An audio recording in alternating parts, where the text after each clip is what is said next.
Bonjour à tous. En faisant des réparations chez moi, notamment en électricité, j'ai trouvé différents trucs.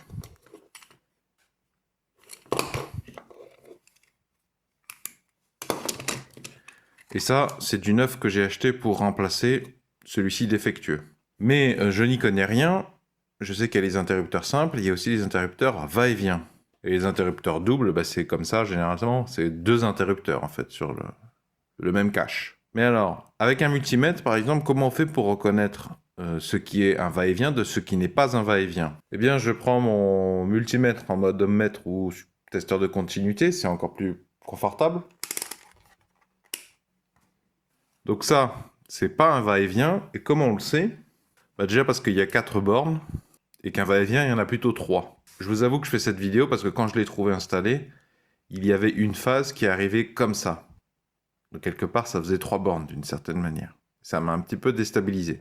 Mais alors, on sait que c'est pas un va-et-vient parce qu'il n'y a pas de continuité dans tous les cas entre ce canal et ce canal. Cette paire est isolée électriquement de cette paire, quelles que soient les positions des interrupteurs.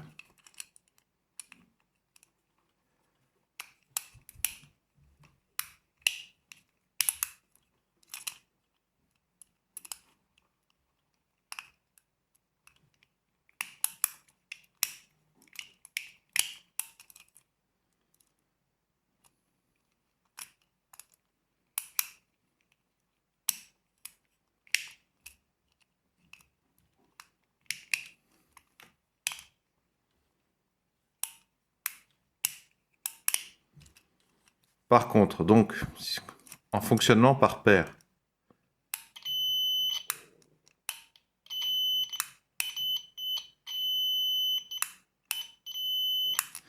ici j'ai bien un interrupteur, celui-là, un interrupteur simple.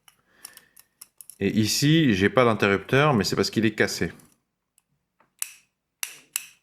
Mais c'est une autre histoire. Passons au va-et-vient maintenant. Bon, ici on a deux va-et-vient, mais ils doivent avoir 10 ans, 15 ans d'écart. Ça c'est la marque Legrand, ça doit avoir 10-15 ans. Et ça c'est tout récent, c'est la boutique Schneider sur Amazon, c'est allemand. Bon, ici c'est un système de clips, et là c'est un système de vis. Dans tous les cas, si vous avez un doute, vous pouvez élucider ce doute avec, encore une fois, le testeur de continuité.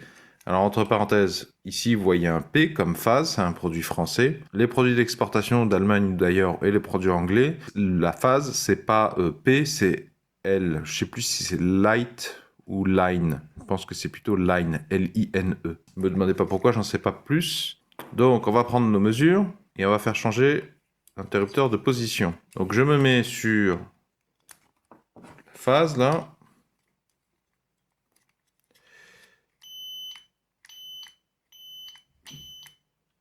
Donc, il y a une position d'interrupteur où il n'y a pas continuité entre les deux bornes. Et quand j'appuie sur l'interrupteur, ça change de position. Il y a continuité, de ce côté en tout cas. Entre là et là.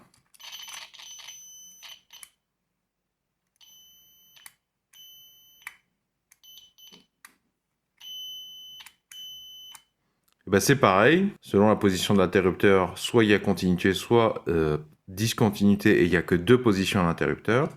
Entre les deux là, entre les deux, quelle que soit la position, il y a toujours discontinuité.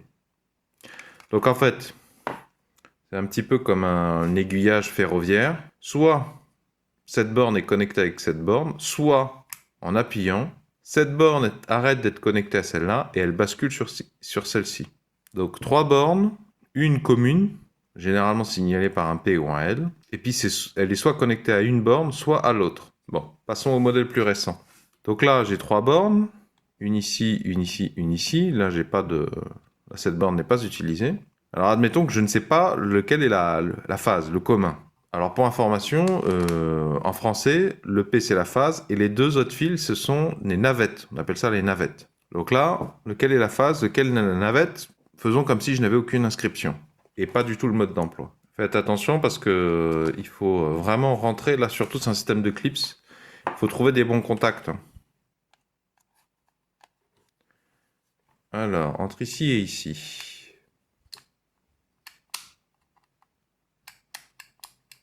Bon ben a priori j'ai jamais continuité. Donc ce serait mes deux navettes. Et ça, ce serait la phase alors.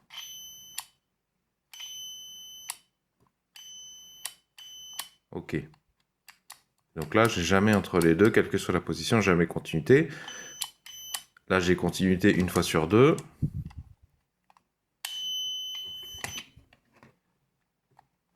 Et voilà, je vois que là...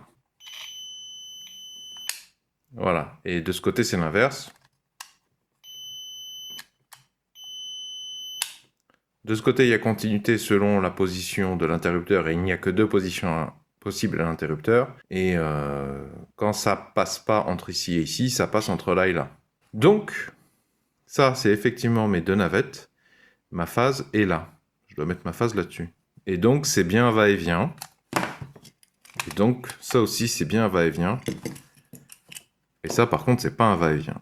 Et donc, la bascule ici se fait comme ça. Tac ou tac. L'aiguillage, c'est comme ça ou comme ça. Au vu des mesures qu'on a prises, ça peut pas être comme ça et comme ça, ni comme ça et comme ça. Voilà, j'espère que ça vous aidera à prendre confiance et à être vigilant avec l'électricité, parce que l'électricité, c'est très dangereux. Si on se loupe, on peut être puni très sévèrement. Et encore, on a une époque où il y a les interrupteurs différentiels, les disjoncteurs et les fusibles qui nous protègent pas mal de nos bêtises. Mais ça reste ultra dangereux. Dans la description sous la vidéo, je vous ai mis les noms des outils que j'ai utilisés et je vous ai mis des références précises. Je vous invite à en prendre connaissance. J'espère que ce retour d'expérience vidéo pourra vous aider à vous sortir de la situation dans laquelle vous êtes. Si vous appréciez ma démarche de partage de solutions, pouvez-vous mettre un pouce vers le haut, s'il vous plaît, pouvez-vous mettre un j'aime. Si vous aimez cultiver les solutions, je vous souhaite la bienvenue et je vous recommande de vous abonner à la présente chaîne YouTube. Vont s'afficher justement à l'écran un rond ainsi qu'un rectangle. Le rond, vous cliquez dessus, ça vous abonne gratuitement à la présente chaîne YouTube. Quant au rectangle, si vous cliquez dessus, cela vous emmènera vers tous les épisodes de la thématique Astuces pour la maison, pour celles et ceux qui veulent devenir chaque jour plus capables de réparer et entretenir eux-mêmes leur foyer.